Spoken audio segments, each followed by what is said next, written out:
তো তোমরা আগের ভিডিওতে দেখেছিলে তো আমরা লঞ্চ পার হয়েছিলাম। তো এখানে লঞ্চ থেকে নেমে দেখছিলাম অনেক লোক যাচ্ছিল, তো প্রচণ্ড ভিড়ও হয়েছিল। তো এখান থেকে আমি একটা ডালা বলে দিয়েছিলাম, বলে জুতো রেখে চলে গেছিলাম গঙ্গায় একটুখানি মাথায় আর হাতে জল দিতে।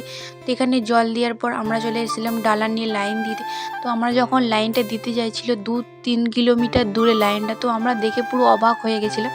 কিন্তু মায়ের আশীর্বাদে লাইনটা আমরা দিয়েছিলাম 11টার সময়, কিন্তু মায়ের মন্দিরে এসে পৌঁছাই আমরা 1টার সময়। মানে অনেকেই সবাই বলছিল যে তোমাদের ভালো কপাল যে তোমরা এত তাড়াতাড়ি আসতে পেরেছো, নাহলে তোমরা লোক আছে 11:30টায় লাইন দিয়ে সন্ধেবেলায় মানে মায়ের মন্দিরে দেখা পায়, আবার অথবা নাও পায়।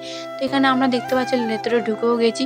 তো কীভাবে যেতে হয় তোমরা দেখে নাও, একটা হচ্ছে সোজা বাঁকা এরম করে যেতে হয়। তো প্রথমে বুঝতে পারছিলাম না, প্রথমবার গেছিলাম। তো ভেতরে এসে মায়ের মুখটা দেখে আমার তো গা পুরো কাঁটা দিয়ে দিয়েছিল। মানে এতদিন যাকে আমি মোবাইলে দেখতাম, আজ তার সামনে আমি দাঁড়িয়ে আছি। তো এতটা কষ্ট করে আসার পরও আমার কিন্তু একবারও মনে হয়নি যে আমার এতটা মানে পায়ে যন্ত্রণা হচ্ছে, হাতে যন্ত্রণা হচ্ছে, আমার কিচ্ছু মনে হয়নি। আমি শুধু ভাবছিলাম মা আমার সাথে আছে বলেই আমি এতটা পথ আসতে পেরেছি।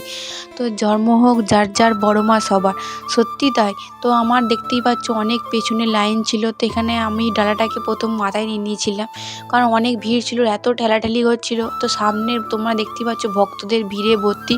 তো আমরা আস্তে আস্তে করে সামনে এগিয়ে পুজোটা দিয়ে দিই। পুজো দেওয়ার পর মায়ের একটা পট নিয়ে নিই। তো আমার পটটা আগে থাকতেই পছন্দ হয়েছিল। তো আমরা বাড়ি আসার সময় 4টে 4:30 বাজে, তবুও লাইন এখানে শেষ হয়নি, তবুও লাইন এখানে আছে। তো আমরা লঞ্চে চেপে পড়েছিলাম। ভিডিওটা এই পর্যন্ত, ভালো লাগলে অবশ্যই তোমরা লাইক কমেন্ট